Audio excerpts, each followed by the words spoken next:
the return of everyone's favorite game. Where will Giannis be traded to? There is some more intel from Sam Amick and Marc Stein. So we dig into the latest. Have the Bucks started a bidding war? Let's explore next.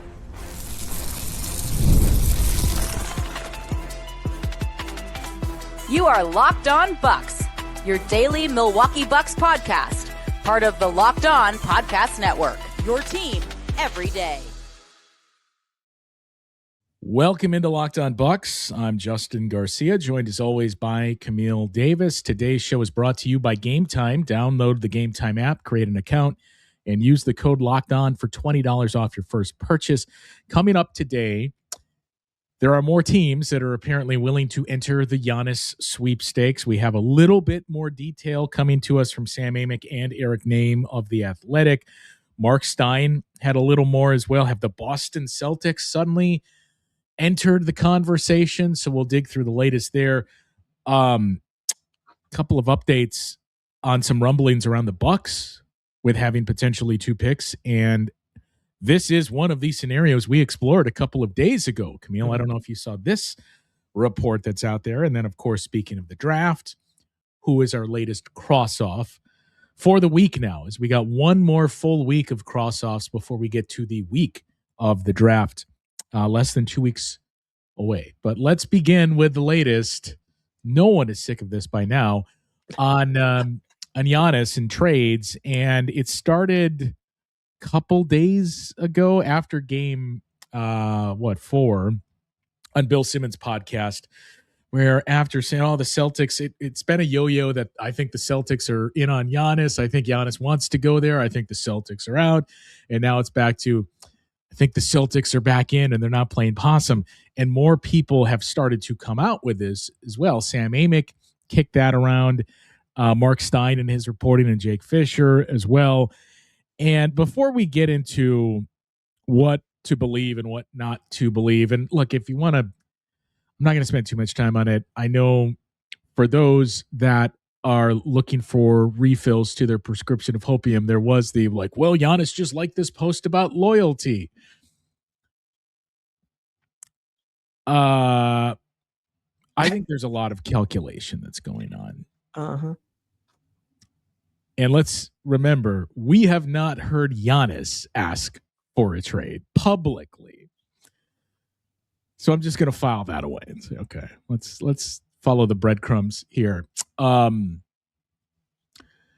I look at these teams, and it was this morning, I think, that Sam Amick and Eric Nehm had their article in The Athletic, they came down to basically 4 teams. I had heard from someone, I don't remember if I said it with Frank or not, but I had heard from someone like a week or so ago, when you and I had heard independently from a few others too, like, hey, I'm hearing there's a lot of movement on Miami. I had heard from someone else, look, everybody's talking about Miami. I will tell you, from what I'm hearing, Minnesota is working to move heaven and earth to make something happen, to pair up Giannis and Ant. So just tuck that away. And then we see in Sam Amick and Eric's report this morning, the Minnesota Timberwolves are one of those 4 teams. And in theory, what the trade would center around would be something like Jaden McDaniels, Terrence Shannon Jr., Reid. Minnesota only has 2 picks they can trade. One of them isn't until, I think, 2033. So you would be getting some nice pieces that can help you right now, but you're not going to get another first rounder until 2033, 7 years from now. And then 25, 26, wherever they're picking this year that you would get. Boston, it wouldn't be, none of us imagine, Jaylen Brown for Giannis straight up. There would have to be a third team. It's easy to link either the Atlanta Hawks or the Portland Trail Blazers and say you can get picks and players from Atlanta and Boston. You can get your picks back from Portland and players. I think Hugo Gonzalez was thrown in some of these mocks as well. Orlando, we didn't get much context on, other than Sean Sweeney, and they got to do something, it feels like, and they're a team that we've kicked around many times. So that's the one that's lacking clarity on what would the package be. But having said all that, and I think Sam Amick had here's what it sounds like Miami has offered. Tyler Herro, Kelel Ware, was it Jaime Jaquez? I believe was Jaime Jaquez, and then either Pelle Larsson or Kaspers Jakachonis, and it's believed to be 3 first-round picks. Both of those offers that we heard, and I should point out there was some. I've also heard Minnesota is unwilling to move Jaden McDaniels. Well, guess what, buddy? You don't have a deal if you don't move it, because we're not taking Naz Reid and Terrence Shannon. And if you want to throw in Johan Barron J and then a pick that's 7 years from now. So it's Jaden McDaniels or nothing. Those two offers blow Miami out of the water, right? And I don't even need to know what Orlando would throw in. I'm very curious about that one too, because where we currently align, and there's one other thing to point out, but I've talked for too long. I want to get your thoughts. But where we currently align is I feel like I know what you're giving me in Miami. You're a guy that, like, I don't want to disparage and say Tyler Herro's bad. He's not a bad player. He doesn't fit our timeline, and we have to pay him next year. So there's that.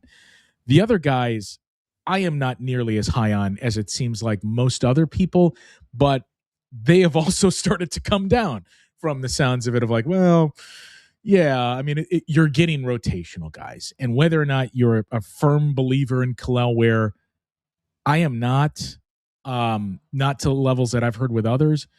That swings a lot of this deal. The picks are the picks. But if I'm getting guys that I know, even if they're not finished product yet, I think I know what the floor is on most of these guys that are kicked around, and that floor is a lot better than these other players that are in these offers. So this is the part of all of this where I'm just kind of like interesting, because for a while there, it felt like other teams that were being brought up because either they expressed interest at the trade deadline about Giannis, and that leaked. So it was okay, Minnesota, Golden State. We know that those two teams were kicking around Giannis at the trade deadline. We know Golden State was willing to offer all the picks that they could offer at the trade deadline. And over this finals run, over the playoffs, while teams are able to kind of have the conversations, I know there are people who have been like, well, if Miami's in the lead, then why hasn't the deal been done? But like, realistically, the league doesn't really want, big trades and things like that happening during the NBA finals. Like, they're not trying to take attention away from the two last remaining teams playing for a championship. So that whole part of the Miami conversations does not have any sway with me, because I understand the finals are on. If it ends on Saturday in game 5, well, then start putting your antennas up about what's going to happen. But I think for this portion of it, it felt like Miami was really running kind of unopposed in a way where it's like, you're not really hearing what else is being leaked. We heard Boston being brought up because of comments that were made once their season ended about their need and desire to add more rim pressure to their team, mixed in with the comments we heard from Giannis himself about how complimentary he was of Joe Mazzulla and the system that they have in Boston and how he respected that culture there. And outside of that, then thinking, I'm like, oh, was the Thunder be interested because they just lost? And it's like, nah, that's not how Sam Presti moves. If whoever loses the finals, will they get involved? I think that's a no. I don't think that's how the Spurs would move in the situation, even if they do lose the series 4-1. I don't think the Knicks would move in that direction, given that they were just in the NBA finals here. So then it brings you back to the teams that, as mentioned, were heard about before. Haven't heard much about Golden State. Doesn't seem like they're part of the equation anymore, but Portland popping their head in and being like, well, we would actually like Giannis. And reports being like, well, Giannis doesn't necessarily really want to go to Portland. So like, if you're going to be involved, Portland, more so as that third team to kind of help facilitate things at the moment. But like, go ahead. No, I was just going to say, like, it's all the noise happening, right? To me, it feels what's realistically on the table based on reports that we have seen now. We know Miami is there, but hearing that Boston might actually sneak themselves back into the conversation makes a lot of sense to me. I know weeks ago when this was first brought up, you were like, I think Boston is the one that makes the most sense. And then you kind of backed off of that for a bit. But I do think that makes a lot of sense, especially if it's a 3-team construct with Portland, where you're able to get your picks back plus additional picks, take some swaps off of the protection and things of that sort. But Minnesota, that offer, if Jaden McDaniels is included, is appealing. But the question I would have about McDaniels is, do you look at McDaniels as a piece that can be like a franchise cornerstone, or is he more so a complementary piece that you would want to have on a championship team? Like, would he get the best usage in Milwaukee if they're entering into a rebuild? Which, for me, if you are trading Giannis, I don't think the goal should be, okay, now we're going to quickly try to insert a superstar here and continue to chase a championship. I think you need that time to really evaluate what you have, especially if you have multiple first-round draft picks. Get them that playing time, figure things out, and then use this year as kind of like okay, we're establishing. We don't need to necessarily chase, but we're establishing this season. Yeah, I mean, that's the toughest question to answer right now is like, which of those buckets do you put Jaden McDaniels in? And I think if you just watched, not that he was like bad during the regular season, but if you just watched the playoffs, you would say, well, it's clearly emerging star that has kind of been kept in the shadows of Anthony Edwards, and now you trade for him and you make him your guy. You know what he can do defensively, and he now has the freedom to kind of take over offensively. I just I don't think Jaden McDaniels profiles to be best player on one of the best teams in the conference type good. That's not a bad thing, right? But you gotta kind of fill around him. The way to do that is with draft picks. Now they're in a much better cap situation, the Bucks are. And a guy like Reid too, let's just say this. I would keep an eye on Minnesota for the next couple days, weeks, however long it is. If we start to hear rumbling that the Timberwolves have started shopping Rudy Gobert, that to me tells me they feel like they can do something here, and they are trying to get some assets from Rudy and then use that of like, well, what if we give you this instead, or here, we can give you this, attach more draft capital or something, but we're taking this guy out. Now, if I'm the Bucks, I'm holding firm. Jaden McDaniels has to be in the trade. Yeah. Like, we can negotiate everything else. We don't need Naz Reid. Jaden McDaniels has to be in there, and then we can kind of work out the rest from there. But it just feels like, you pointed out where we've been with Miami this whole time. It kind of feels like we are witnessing a real life beat the freeze, where Miami started to run in on the outfield warning track, and like, I can do this. And now the gates have opened and the freeze is starting to run, and here come the Celtics and here come the Timberwolves, potentially the Magic. And you're like, oh man, this guy moves pretty fast here. Like, that's what Miami seems to be experiencing right now. The cap situation, that's the other thing for me of like any trade that involves Jaden McDaniels, even if it's like, hey, we can only give you 2 picks, I think I can call it in if I'm the Bucks for a couple of reasons. So I do want to get back into that. The other part about draft picks, and is there a player that has become the apple of the Bucks' eye that would require a trade? It sounds like we will get into that portion of the conversation as well coming up next. There are more live events than ever worth seeing right now. Games, concerts, comedy shows, festivals. The hard part usually isn't deciding what you want to attend. It's actually getting the tickets to attend. Between long wait times, confusing checkout processes, and surprise fees, buying tickets can sometimes feel harder than it actually should. That's why so many fans are turning to Game Time. The app is built to make buying tickets simple with upfront pricing, seat views before you buy, and exclusive savings opportunities that help you get to the events you want without the actual hassle. Like, my biggest pet peeve when buying tickets for events is thinking that I found a great deal just to get the checkout, and then suddenly that final price is completely different. Thankfully, Game Time takes all of the guesswork out. So take the guesswork out of buying tickets to every type of event with Game Time. Download the Game Time app, create an account, and use the code Locked On for $20 off of your first purchase. Terms apply. Again, create an account and redeem the code LOCKEDON for $20 off. Download the Game Time app today. Today's episode is also brought to you by DoorDash, because with the postseason heating up, finals going on, DoorDash has a way to keep fans in their bag the whole way through. Whether you're just watching the highlights, the tunnel fits, your favorite player, DoorDash can make the entire season run more fun. eat because every single player has their bag. And with DoorDash, fans have one too. DoorDash keeps your snacks stocked, your gear fresh, and your watch party vibes absolutely on point. So if the group chat hits you up and says, pull up, we're about to watch the game, or pull up, the game's about to end, about to get into something else, DoorDash can make sure that you always show up prepared with snacks, with cups, even with that phone charger for that friend whose phone is always in low power mode, always about to die. So from tip off to overtime, stay in your bag and order on DoorDash. Get snacks, drinks, gear, whatever gets you through the season delivered right to your door. DoorDash, in your bag all season long. And you can sign up for a free 7-day trial of the Everydayer Club. When you join, you get ad-free episodes of Locked On Bucks, members-only Discord access as well. 7 days for free, too, when you use the link in the show notes of today's episode.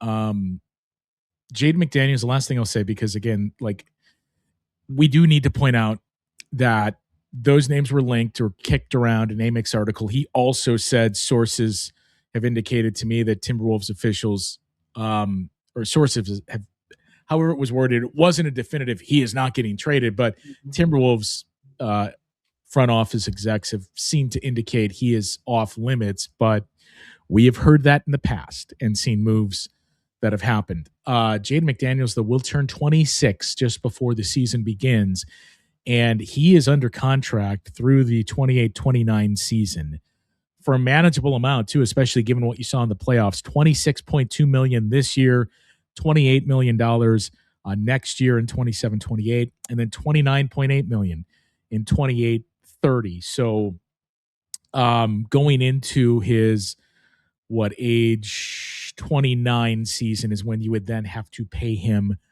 again, and who knows where the cap and dollar figures will be at by that point. Naz Reid, a year older than Jaden McDaniels, and he just signed the extension last year. It's basically the same thing. It runs through 28-29, and he has a player option for 29-30, and it's basically identical in dollar figures as well. 23.2 this year, this upcoming year, 25 million next year, 26.7 the year after that, and then a $28.4 million player option. I dare say, if let's just last thing to touch on with this trade. Let's say this is something that happens. Is Bobby Portis in the trade, or is there a separate trade? Because Bobby's gone. Naz Reid and Bobby Portis are pretty duplicative type of players. Meme, basically. Yeah, pretty much. And then like the whole Portland would love to get Giannis thing. It's kind of like going car shopping. And you're looking at like, you know what? I really like this. I'm going to get this one. I'm going to get the top trim level. I'm going to get it all. And then you go over the finances and it's, what about this? What if we put you in this one? 2 lines down, same car. You just can't get this color. Just doesn't have this. The mirrors don't fold in. You don't have cooling on the seats, but it's still, everything else is there. Like, we can't give you Giannis, but Jaylen Brown was an all-star. Jaylen Brown was just all NBA. Jaylen Brown was a finals MVP. So, like, we're giving you most of Giannis, just not all of it. Yeah, and I mean, that particular 3-team construct for a particular Giannis trade, which would send Giannis to Boston, Jaylen Brown to Portland, with Milwaukee getting back whichever handful of young players that Portland would send back. I've seen like Scoot Henderson's name thrown in there. I would assume Scoot is in there, given. Jan Hansen was thrown in there, like a few different names there for Portland. And then, of course, being able to get back some of your own picks, get some of those swaps taken off, or you get the best of swaps, and then getting some Boston trade or picks back as well. Like, here's again where I come back to like what's really real here. To hear that the Bucks are also operating like a team that in this draft is going to have multiple picks, right? I think that that's an important thing to keep in mind, because one, from early projections, the 27 class and the 28 class are not going to be as strong draft class wise. And you're at a spot right now where you know the crop of guys that are here, and you can make a decision of like, hey, actually what we prioritize is to have more bites of the apple in this draft. We want future future picks as well, but we're here right now in 2026. We see this class, we know what we want, and we plan to make a move around that. The thing with the Portland and Celtics construct is like there ain't going to be 2 lottery picks there, or at least 2, high draft picks there. And when you're looking at teams that might want to move down in the draft or you're trying to move up, I don't see that happening if the Bucks don't have at least 2 lottery picks. Even if they did have 2 lottery picks, from everything I've seen so far, it seems like the highest teams could really move up is 9 with Dallas. So it's like, is it even worth it at that point if you already have the 10th pick plus whatever else you might have there? So a lot to consider. It's like what do you prefer type of thing for me, where it's like, is the idea, again, we want the young players, we want to go this route, or is it like, hey, actually what we want is somebody who has already shown now, like, they could be a star. Like, again, the Miami package, everybody keeps coming back to that one because it's quote unquote the best of both worlds to a degree, which I guess based on some of the other offers that are on the table. But it's like, do you think, I know for you, like Khalil Ware, is he an all-star type of guy? Don't know about that. What are you going to do with Tyler Herro? Like, I think Tyler Herro is a good player. Is he a guy that you can build a championship team around? That I'm not sure of. And I don't have any qualms about Tyler Herro based on his college basketball decisions. I went to Marquette. I could care less that he decided not to go to Wisconsin. If anything, bravo to you, young man, for sticking it to the Badgers. But that's where I keep coming back to with all the trade news, where it's like, I'm trying to understand what the Bucks are actually looking to accomplish here, because each of the different trade packages, to me, kind of sets you up for a different way to go forward. And there's no one way to build a team, but it's not as if everything that we've been hearing all aligns with one way to go and construct the team. So I've been trying to piece together like this draft's information that we've been getting along with the trade rumors. And unfortunately for me, the one that lines up most closely to all the rumors that we have heard continues to be the Miami trade package. Yeah, and I mean, look, if that's where we come down, it's taken everything. We need everything. Every single pick you can give. I've mentioned it, and we've talked about it before too, about, well, you can work with Charlotte to remove the protections and just give them the pick next year, and then that opens up more that you could trade and more swaps that you would have as well. Like, also, if I'm Charlotte, I'm like, no. Like, Yeah, there's why would I do that? like, no. It's going to cost you something for us to be willing to remove that protection, and then that's taken away from more that they have in the coffer to give you. But everything, like, even as far as, well, Pelle Larsson or Kasper Jakachonis, I don't like. I watched Pelle Larsson at Arizona. I feel like I know what Pelle Larsson is. He's a fine rotational player. Pelle Larsson's 9th man on your team, 8th man on your team, something like that. Kasper Jakachonis, you and I have talked about, like, he has to be in the deal. That doesn't even mean he's going to be an all-star. It's just like, well, he's young enough, he has decent size, and I'm intrigued there that's the type that we got to get in there to see. Like, it can't just be 25, 26-year-old guys. Like, you need 20-year-olds, 21-year-olds that are young enough that they can start to develop. And then once you're ready to win, these guys have developed and come up together and they're ready there too. So, like, that's the insistence on throwing him in, but it's all the above. Like, what do you want here? We can give you this, or this. We want it all. So that's the take it or leave it offer. Otherwise, we are taking these that we have here. So I just, like, as more time passes, I become less and less interested in the Miami offer, because I feel like, man,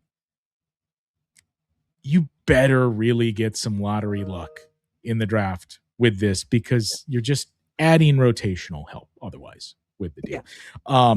One other thing in terms of the draft and potential trades that came out, I forget who had the report, but I saw it yesterday. And you and I literally just discussed this. So I do want to get into that. And then, of course, the latest name on our cross-off. And I think I'm going to surprise some people today. Maybe only one person in this audience that's sitting directly across from me, but I already know who I have, so we'll get to it coming up after this.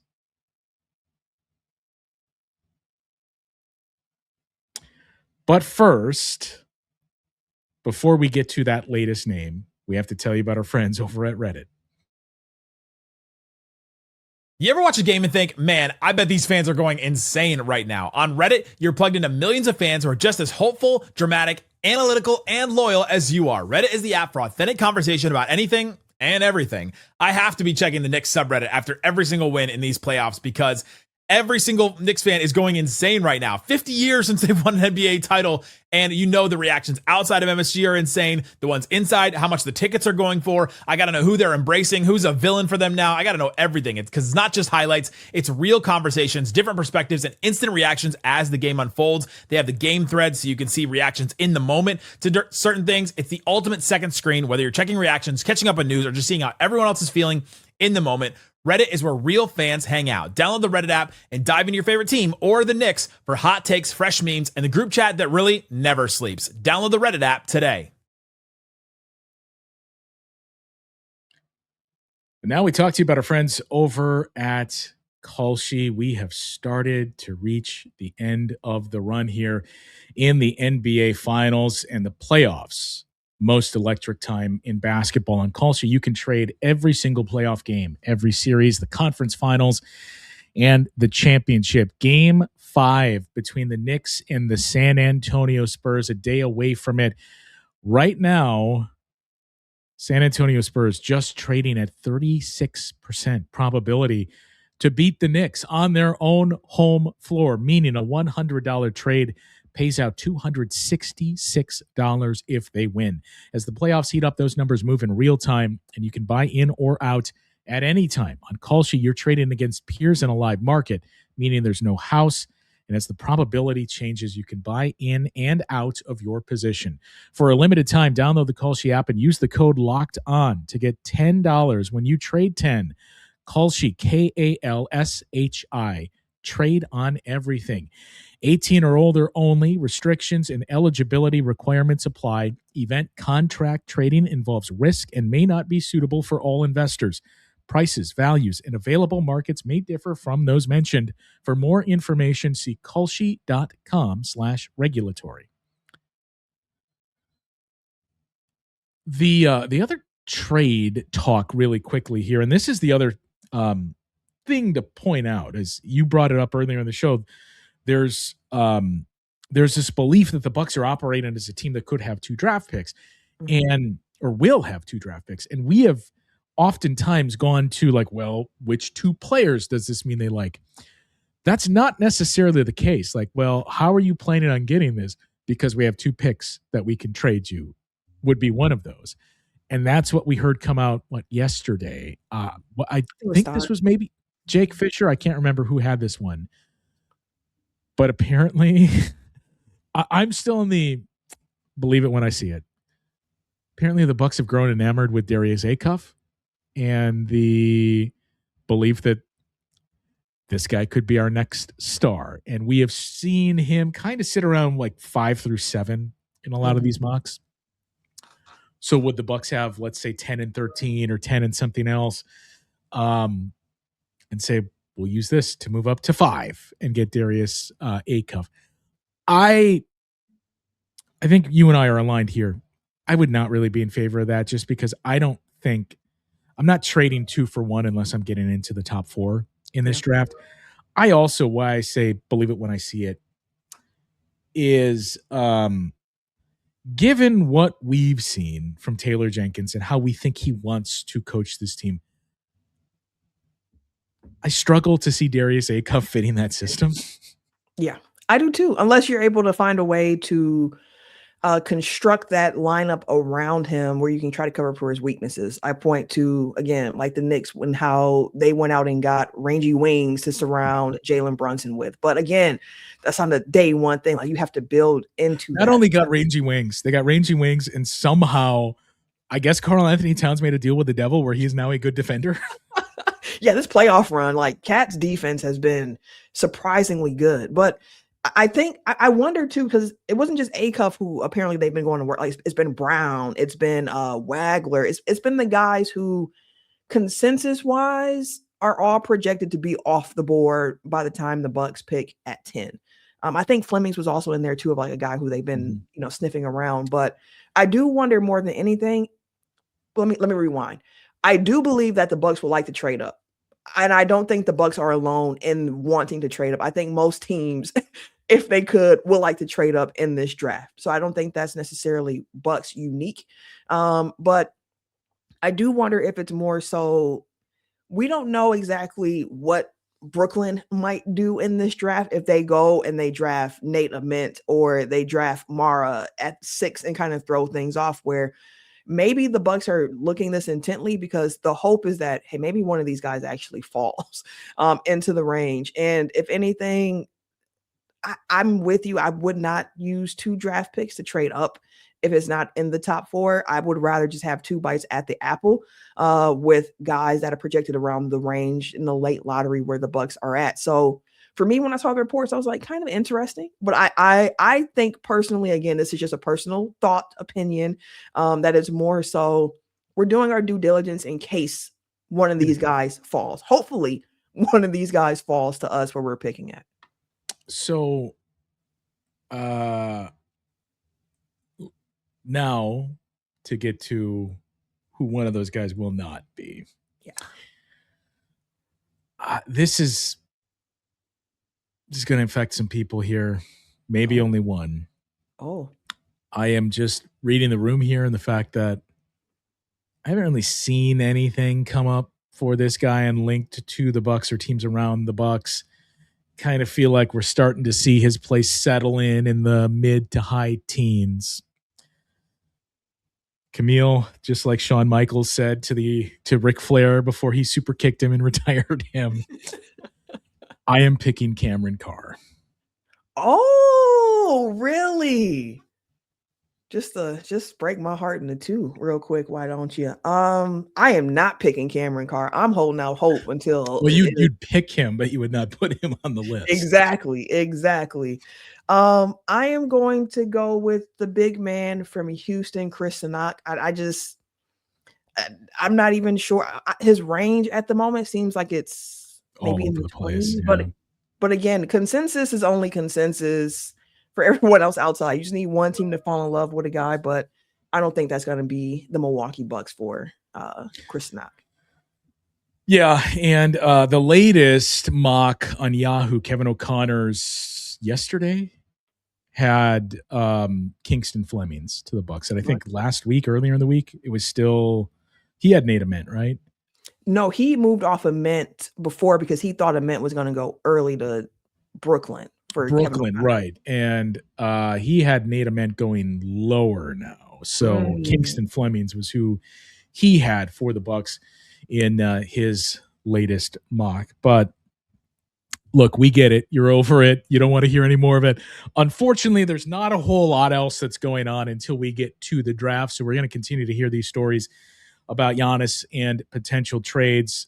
Leave your thoughts on the framework of the packages that we have heard here, which stands out to you the most. And I think the bigger question is, look, even if Miami said, okay, everything, like we'll give you 3 firsts that we can, we'll give you 3 first pick swaps, we'll give you Kel'el Ware, we'll give you Jack Achonis, we'll give you Jaime Jaquez, we'll give you Tyler Herro, we'll give you Pella Larson too, we'll give you literally everything to get this done.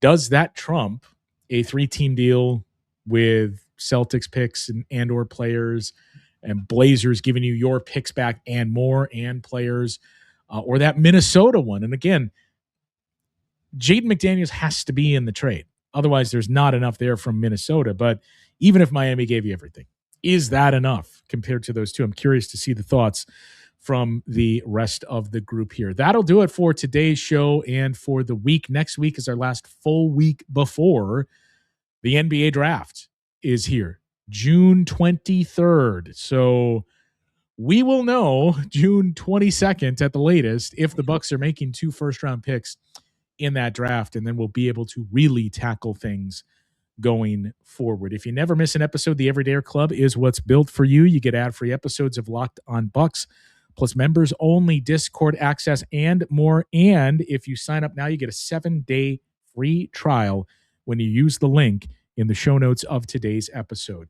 For those of you on video, we send you now to the first ever 24/7 national NBA YouTube channel. If you're on audio, make sure you make it your second listen. NBA Game Night on Locked on NBA. That will do it for today. Go Knicks tomorrow. So my prediction of Knicks in 5 holds true. And we will talk to you once again next week on Locked on Bucks.